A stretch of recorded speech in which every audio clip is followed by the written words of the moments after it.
Hey family, thanks so much for joining me. My name is Lakeisha and I'm a homeschooling mom of 5 as well as a consultant to moms who are new to this homeschooling journey.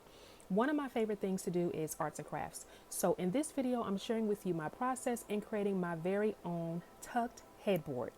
I have seen these headboards in stores for literally hundreds of dollars, so that wasn't in my budget. So after a great deal of research, I decided to build my own. If you're new to me, be sure to subscribe to my channel and click the little bell so that you'll be notified when I drop a new video. Alrighty, let's jump into the video on how I created my very own tucked headboard. Also, want to let you know all the materials that I use are available and listed in the description box below. Hope you enjoy. Alrighty family, so the first thing I did was I got 4 large moving boxes and I got these from Walmart, and I put gray duct tape on the boxes. So I layered them. I put 2 on one top and then 2 right up under that, and then I put gray duct tape over the entire both sides of it, so that way it would secure. And I know first looking at this, even when I was doing it, I was like, okay, this is totally not going to work. This is going to be super flimsy, but I was pleasantly surprised. So stay tuned.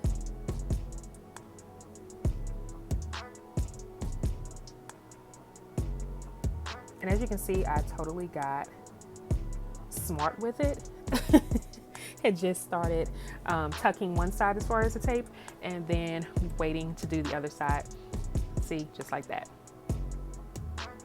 And then we're going to flip it over and do the same thing that I did on the previous side by putting tape from one end on the other, tuck one side all the way down, and then go over to the other side and tuck it. And you do this because obviously you want to make sure that the headboard, the foundation of the headboard is going to be totally secure and is not going to be flimsy and move. So this is why you want to make sure that you use something sturdy like wood. If you want to like go to Home Depot or Lowe's or something like that and get wood cut to the dimensions of your mattress size. So I have a queen size bed, so that's why I used 4 of these moving boxes that were the same size as my mattress, because it would be obviously really weird if it was too small or too short. I mean, or too small or too big.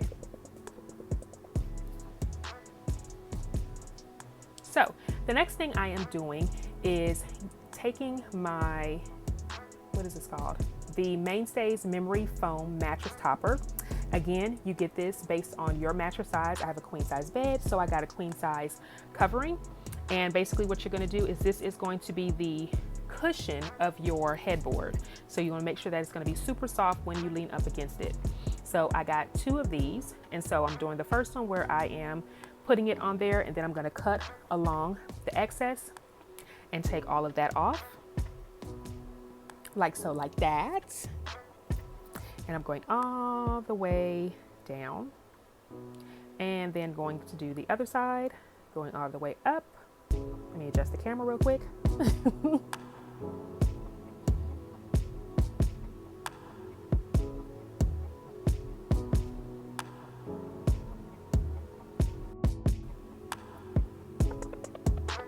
Now I'm going to get my spray adhesive, which I use Elmer's glue to spray the headboard,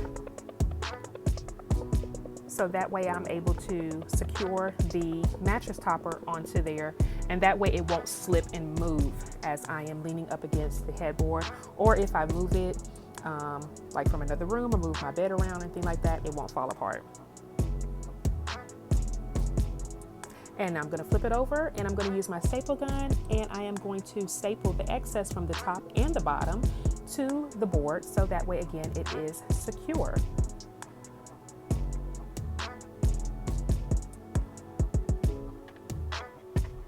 And as you can see, I had to really like press down into it so that way the staples would not fall out.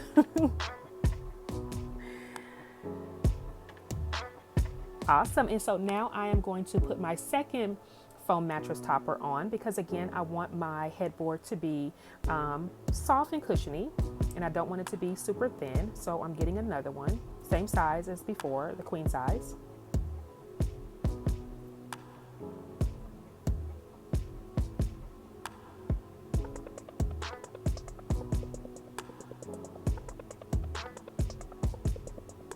And I'm cutting cutting off all of the excess like I did before on both sides.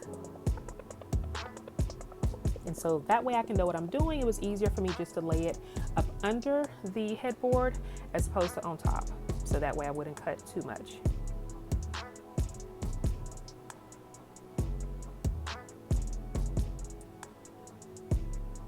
And now I'm going to take it and put it on top of the other mattress topper. I'm going to do the same thing I did before and use my spray adhesive and spray actually directly on that topper. So that way, again, it seals and stays on there. It doesn't move. Place that bad boy on there.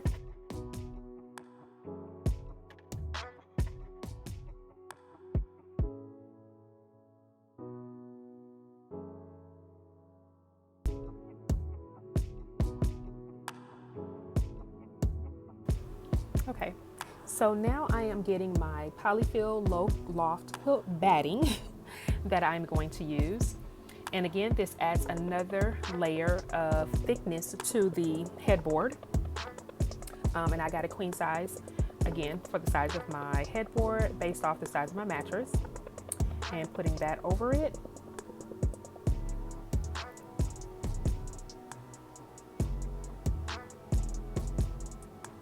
And then flipping that over, and I am going to use my staple gun to secure the batting onto the board.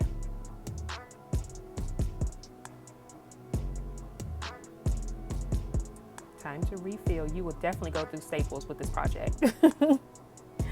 I went through about 2 rows of staples, so that's not too bad. And so I did all the sides first of the batting, and then I'm going to do the top and the bottom last, so that way it has actually more that's going to overlap.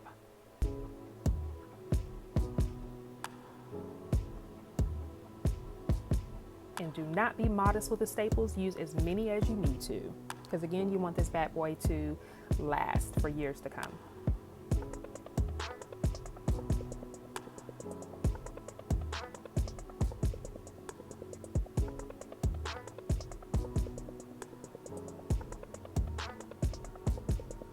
And as you can see, it is coming together quite nicely.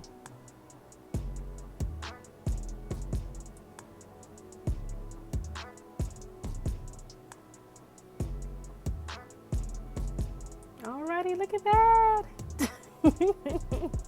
I'm so excited. All right, so now I grabbed my Smartie, my black Sharpie, because I am going to mark where I'm going to put my rhinestones, my diamond studded looking rhinestones that will go on the outside of the covering to give, again, that tuck look. And so I kind of just used a measuring tape and decided to use my markings just so I would be able to have a good bit of a pattern that's equal sized. And so that way the overall appeal of the headboard looks good and uniform.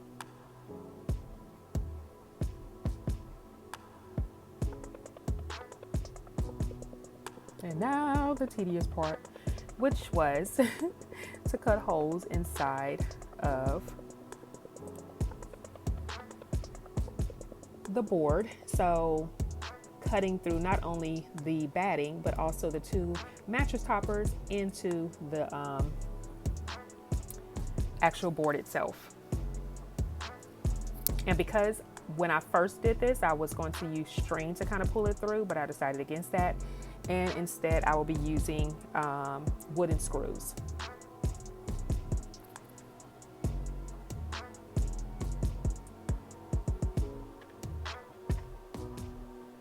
Whew. All right, look at that. Almost there. So now look, you guys, I absolutely love this quilt. I found this as a bargain at Walmart in the clearance section. So it was like 12 bucks. I could not believe it. And it went definitely with the aesthetics of my room. All right, so now I have my electric screwdriver drill as well as my wooden screws, and I am going to use that to put my screws through. And I was having such a hard time at this point. It was so frustrating, but I eventually got it and pulled myself together. And I was able to kind of feel through the holes that I created. So I was very happy about that. Progress! And the good thing is that the screws that I got were not super long, so they weren't gonna come all the way through the back of the headboard. So when I flip it and use the back side of it, I don't have to worry about screws hitting my head.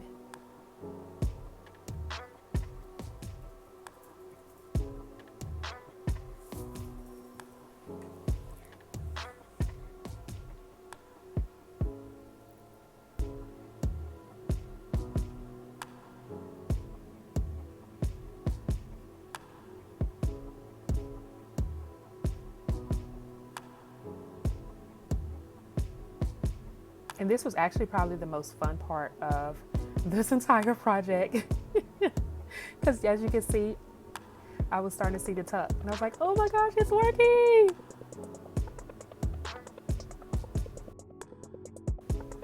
And so now I am doing the other side. Again, same thing I'm doing before, just feeling where my holes are. And that's where I'm placing my screws. And look at that tuck, y'all. Absolutely love this material.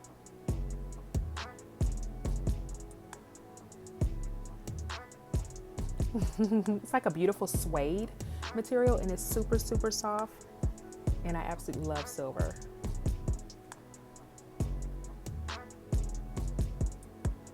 Yay, look at that.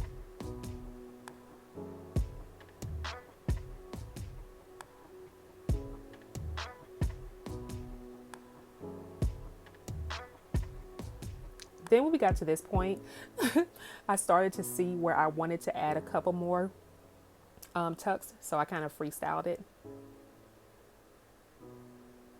Look at that. Oh my gosh, I cannot believe this.